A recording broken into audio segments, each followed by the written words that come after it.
इहयः अघायुरिन्द्रियारामो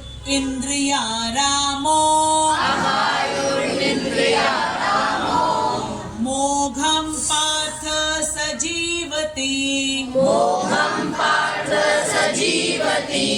एवं प्रवर्तितं चक्रम्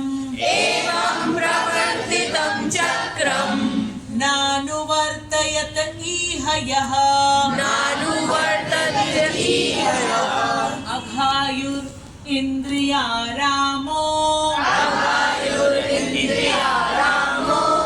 मोघं पार्थ सजीवति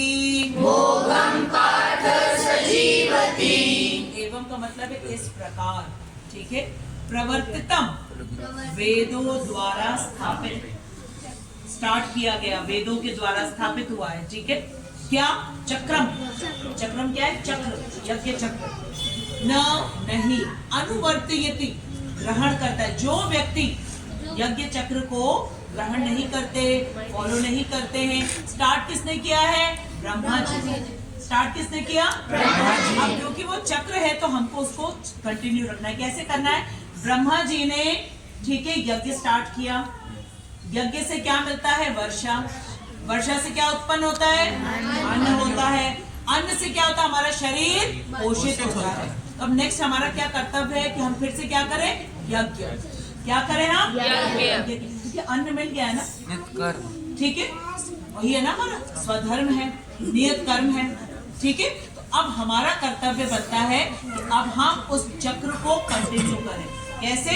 अन्न से शरीर मिला, शरीर से क्या करना है हमको? अब हमको यज्ञ करना है। और यज्ञ क्या है? हमारा स्वधर्म, नियत कर्म है। जब हम नियत कर्म करेंगे फिर क्या होगा? फिर से वर्षा, मेघ बनेंगे, मेघ से वर्षा होगी, वर्षा से फिर अन्न आएगा और अन्न से फिर हमारा शरीर पोषित होगा, फिर हम यज्ञ करें। ये यज्ञ चक्र चलते रहना चाहिए। अगर नहीं ये चलेगा तो हमारा जीवन पापमय हो जाएगा। ठीक है। क्योंकि पंचसूना तो हम सब कर रहे हैं, सबके सब पंचसूना कर रहे हैं, इसको हम अवॉइड नहीं कर सकते हैं। और जो 5 प्रकार के यज्ञ बताए गए हैं, वेरी डिफिकल्ट टू डू। अलग अलग हम कैसे सब देवी देवता, समस्त पितरों को, समस्त भूत को, समस्त जो जितने भी हमारे पितृ हैं, देवता हैं, हम नहीं खुश कर सकते हैं सबको। तो सबसे इजी क्या है? हरिनाम संकीर्तन यज्ञ। ठीक है। एक हमने हरिनाम संकीर्तन यज्ञ कर लिया, अब हम बस सेफ हो गए। अब हमको कोई प्रॉब्लम नहीं होगी किसी भी चीज से। बस हमको क्या करना है? हर चीज कृष्ण को भोग लगाना है। कोई भी फ्रूट हो, कोई भी वेजिटेबल हो, हमको खाने के लिए मना नहीं किया गया है, क्योंकि हमारे लिए बना है।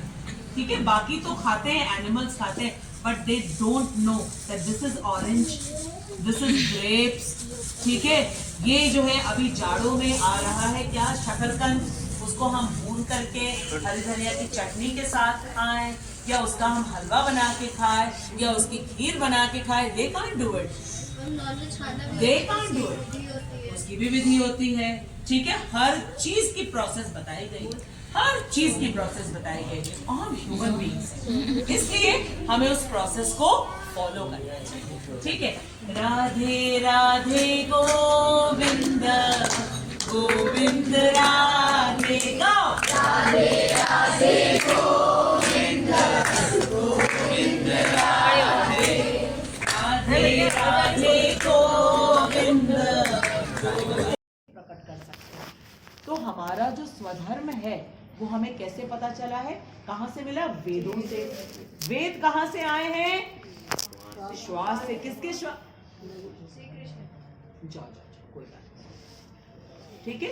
श्वास से प्रकट हुआ है वेद। ठीक है। और ये वेद भगवान ने क्यों प्रकट किया है? क्यों प्रकट किया है? सही मार्गदर्शन के लिए। वेद क्यों प्रकट किया है? सही मार्गदर्शन के लिए। अब नेक्स्ट क्वेश्चन, वेद प्रकट कर दिए भगवान ने, ठीक है, इसको देने की क्या आवश्यकता पड़ गई? क्योंकि हम ये समरी है। क्यों समरी दिया बेटा? क्योंकि हमें वेद पढ़ने का टाइम नहीं है। कलयुग में हमारा जीवन का जो स्पैन है ना, लाइफ स्पैन, वो बहुत शॉर्ट है, बहुत शॉर्ट है। सतयुग में हजारों हजार साल लोगों की आयु होती थी, अब नहीं। ठीक है, ना हमारे पास समय है और ना हमारे पास बुद्धि है और ना वेद पढ़ाने वाले टीचर है, गुरु है ही नहीं। ठीक है, तो हम पढ़ेंगे कैसे? और भगवान को देखो कितनी चिंता है हमारी। उनको मालूम है जो कलयुग में मेरे बच्चे आएंगे उनको भी तो मुझे जीपीएस देना है। ठीक है, गीता पोजिशनिंग सिस्टम, इसलिए उन्होंने हमको भगवत गीता के द्वापर में दिया।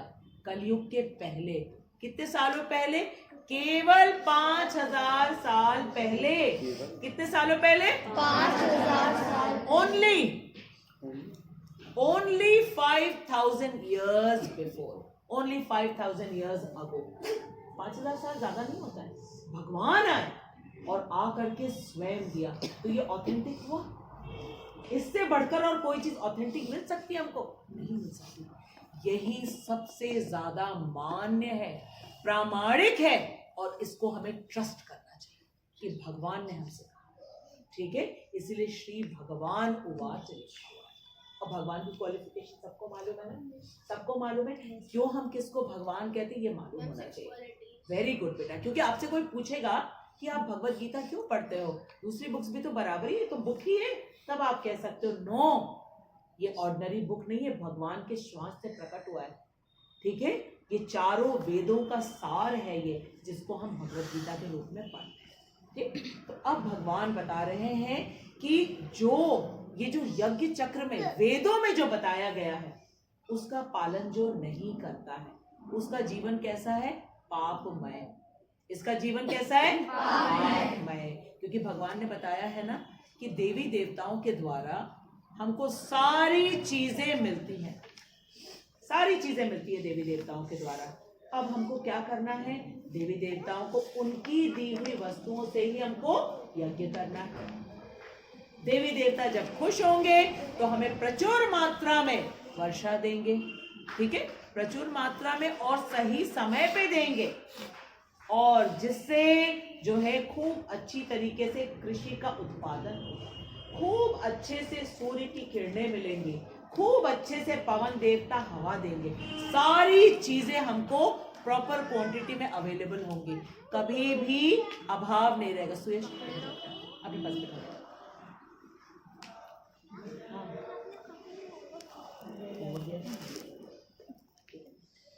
तो पूर्वांश, सुनो भैया बुला रहे, वो कह रहे कि सुयश कह रहे पूर्वांश मुझको बहुत प्यारा लग रहा है। ठीक, तो इसलिए जो भगवान ने वेदों में बताया है यज्ञ चक्र, जो इसका फॉलो नहीं करता है, ठीक है, उसका जीवन कैसा है? पापमय। क्योंकि जरूरी तो नहीं है कि सब भगवान के भक्त हो, ठीक है, लेकिन सकाम कर्म तो सभी लोग कर रहे हैं। सकाम कर्म का मतलब क्या होता है? सकाम, सकाम, फल की इच्छा से, एंजॉय, किसी चीज को एक्सपेक्ट करके सकाम कर्म तो कर ही रहे हैं। लेकिन भगवान कहते हैं चलो कोई बात, ठीक है, अगर अभी आपका लेवल भगवान की भक्ति वाला नहीं है, कम से कम देवी देवताओं को तो रिस्पेक्ट पे करो, क्योंकि वो बड़े बड़े डिपार्टमेंट के हेड हैं, बड़े बड़े डिपार्टमेंट के हेड हैं, जैसे कि वायु, जल, ठीक है, अग्नि, सूर्य, पृथ्वी, धन, हाँ धन कुबेर जी करे, ठीक है। तो इसलिए जो है ये बड़े बड़े डिपार्टमेंट के हेड है, उनको तो रिस्पेक्ट दो।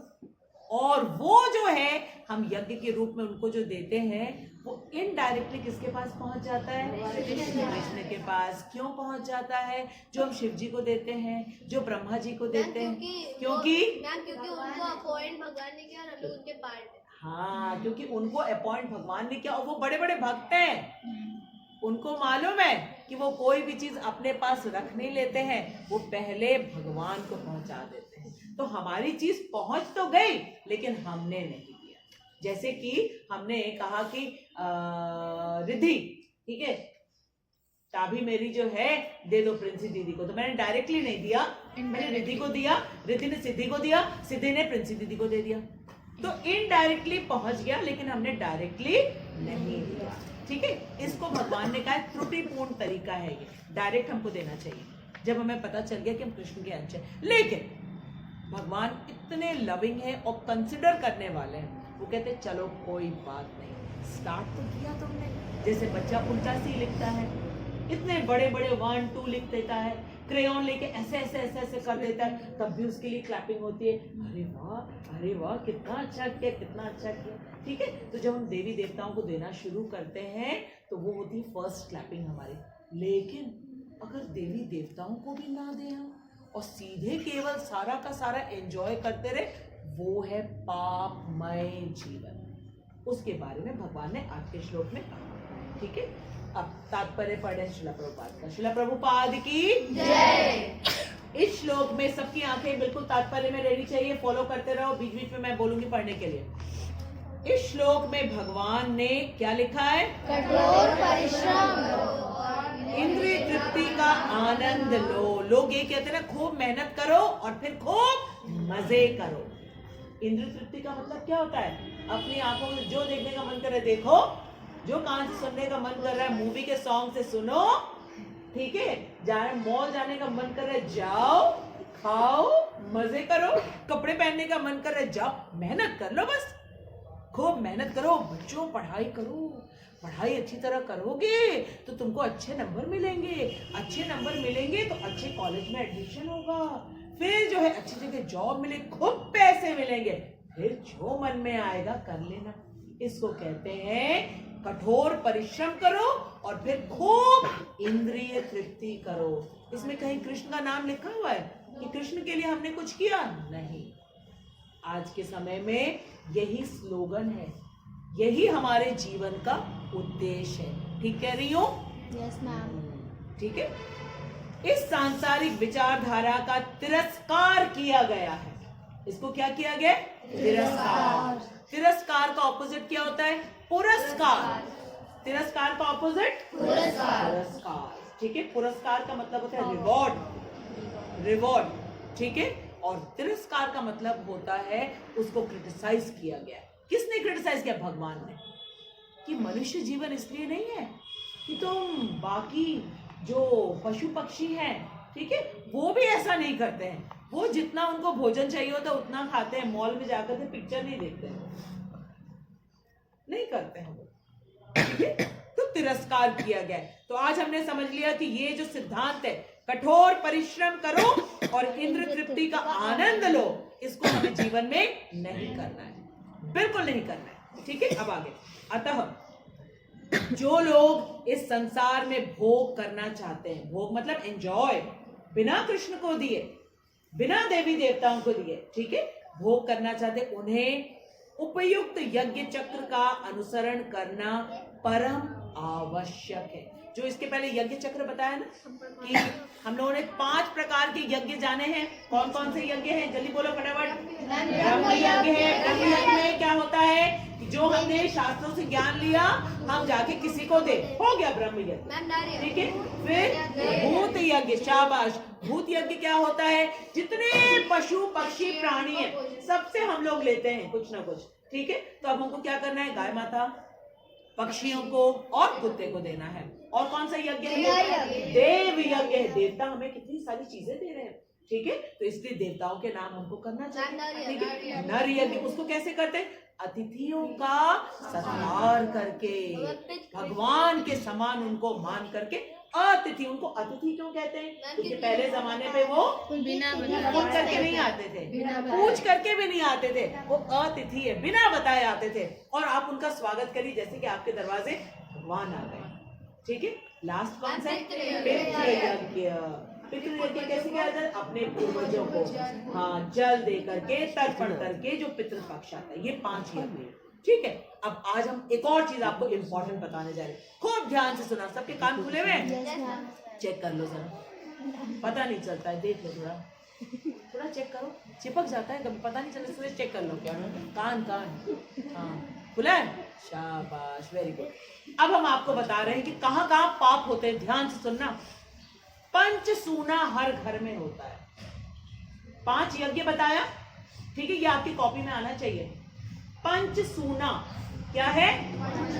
पंच सूना कहाँ होता है, अब हम बता रहे हैं। जैसे पहले जमाने में अंगीठी में खाना बनता था, ठीक है, अब खाना बनते बनते हो सकता है कोई लकड़ी में घुन हो, जलेगा कि नहीं जलेगा, मरेगा कि नहीं मरेगा, ठीक है, या हमने लकड़ी जलाई, ठीक है, हम अंगीठी में खाना बना रहे हैं और कोई पतंगा उड़ते उड़ते आया और उसमें चला गया, जलेगा कि नहीं जलेगा, ये संभावना है कि नहीं है?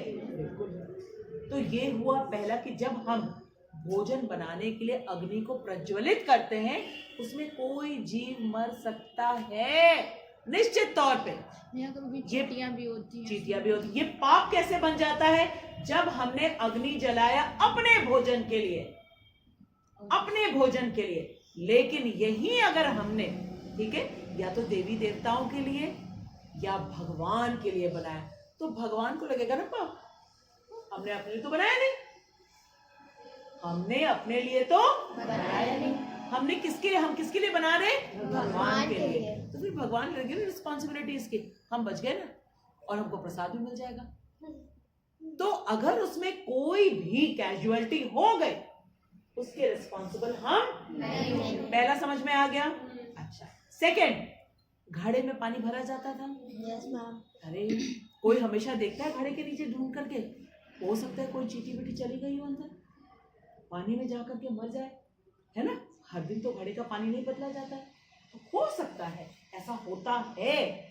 उसमें जो वो हत्या हुई है, अगर वो पानी हमने अपने पीने के लिए घड़े में भरा है, तो निश्चित रूप से पाप हमको लगेगा।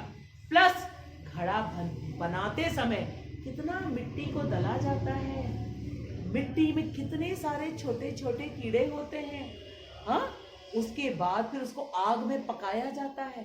तो अगर घड़ा हम लेके आए, हमको ठंडा ठंडा पानी चाहिए, तो पाप हमको अवश्य मिलेगा। लेकिन अगर हमने सोचा इस घड़े का पानी, गर्मी आ गई है, एक नया घड़ा ले ले, बड़ी अच्छी खुशबू आएगी इसमें, इससे हम भगवान जी को पानी ऑफर करेंगे, फिर तो प्रसाद के रूप में हम लेंगे, हम बच गए। पहला कौन सा था? पहला कौन सा था? अग्नि में भोजन बनाते समय आग तो जलाएंगे, वो हम अवॉइड नहीं कर सकते। पानी पीना अवॉइड कर सकते हैं? अच्छा, पानी में जो बच्चे बड़े हो गए हैं, बहुत सारे माइक्रोब्स होते हैं, अगर उसको हम माइक्रोस्कोप से देखेंगे तो वो तो सब लिविंग ऑर्गेनिज्म है। अब तुम पी जा रहे हो उसको, जब पेट के अंदर चले जा रहे हैं, हत्या नहीं हुई उसकी? हुई ना। लेकिन अगर हम उसको भगवान को ऑफर करते, और इसलिए पीते हैं ताकि हमको एनर्जी मिले, हम जीवित रहें, क्यों? भगवान की सेवा करने के लिए, पाप हमको नहीं लगेगा। 2 हो गए।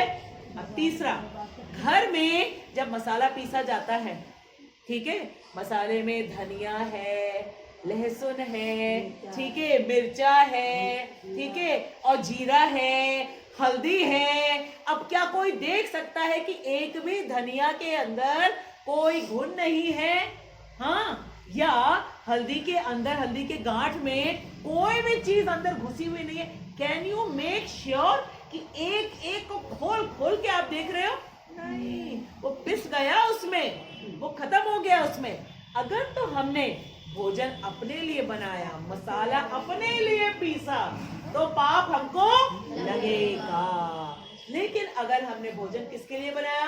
भगवान के लिए बनाया, या भगवान के लिए नहीं, कम से कम देवी देवताओं को ऑफर करने के लिए बनाया, शिव जी के लिए बना लिया, दुर्गा जी के लिए बना लिया, ठीक है, गणेश जी के लिए बना लिया, हनुमान जी के लिए बना लिया, तो हमको पाप नहीं लगेगा। फर्स्ट कौन सा था? जल्दी बोलो। अग्नि में, शाबाश। सेकंड कौन सा था? जल में, ठीक है। थर्ड कौन सा है?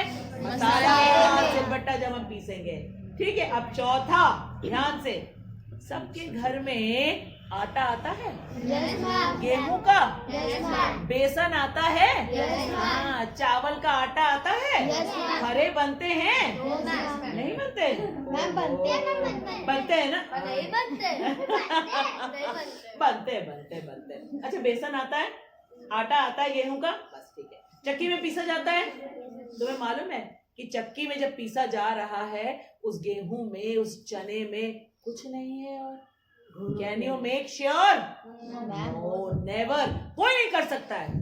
कितना भी हम केयरफुल रहे, हम कोई पाप नहीं करते, पानी पीते हो, आग जलाते हो अपने घर में, ठीक है, फिर मसाला पीसते हो, मिक्सी में डालते हो गया पाप, आटा खाते हो कि नहीं खाते हो, पकौड़ी खाते हो कि नहीं खाते हो गया पाप, ठीक है, हो गया, समझे, 4 आ गया।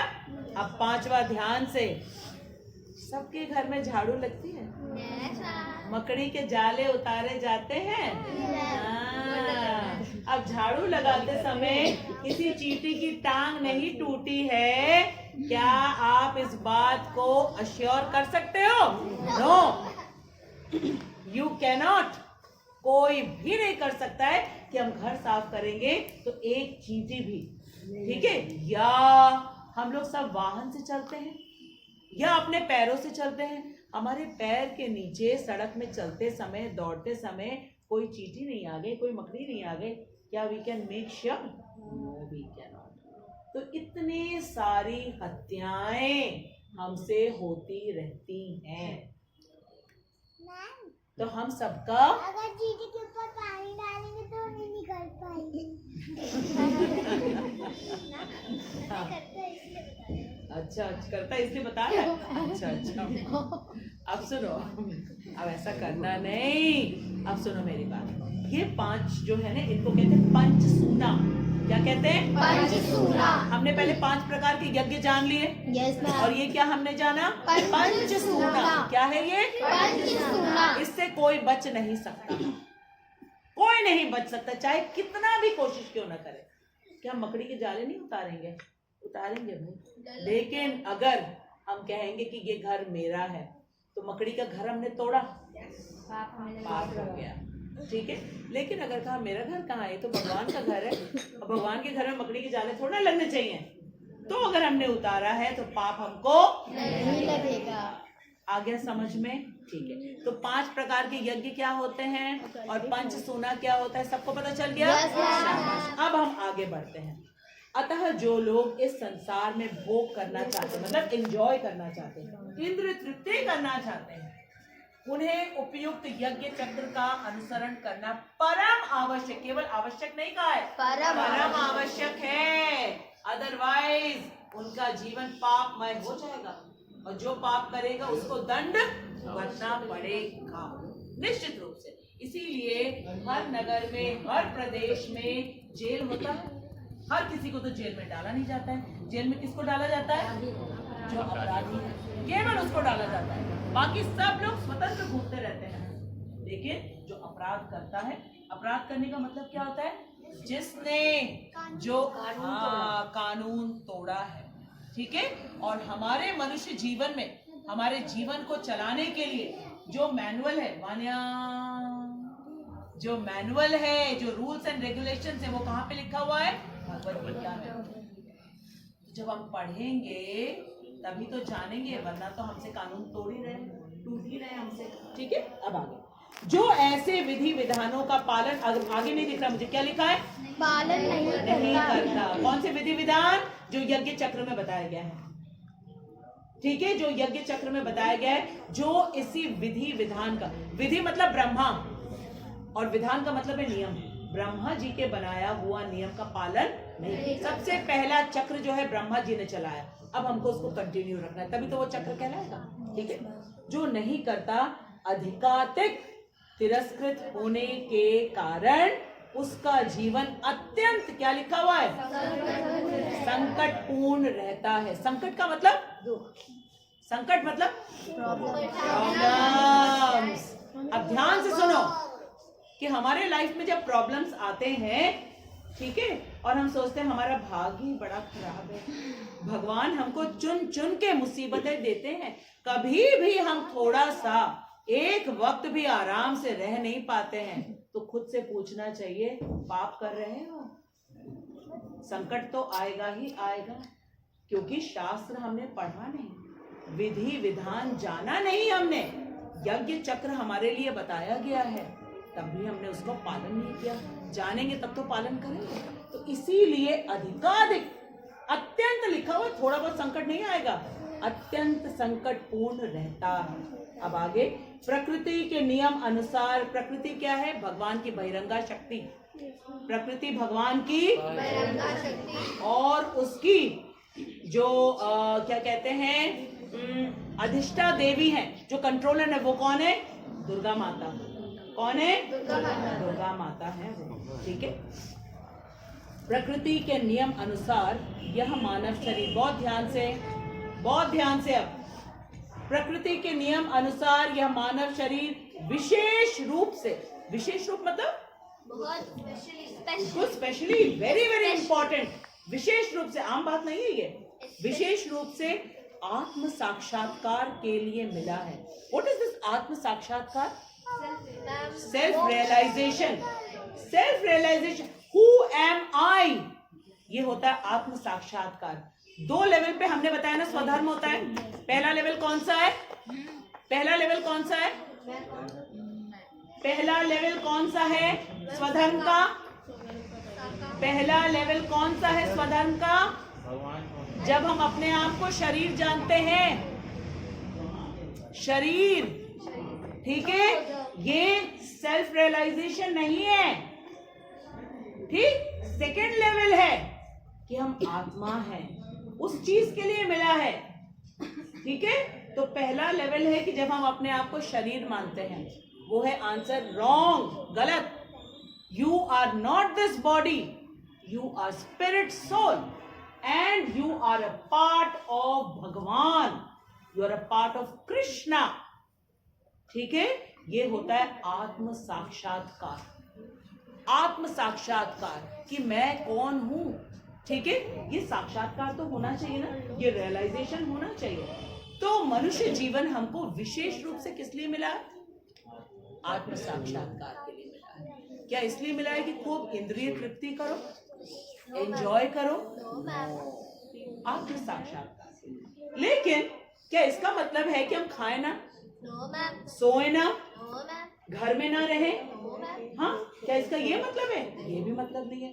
तो भगवान अब हमको प्रॉपर तरीका बता रहे हैं ताकि तुम इस बॉडी को कैसे इसको हेल्दी और फिट रख सकते हो।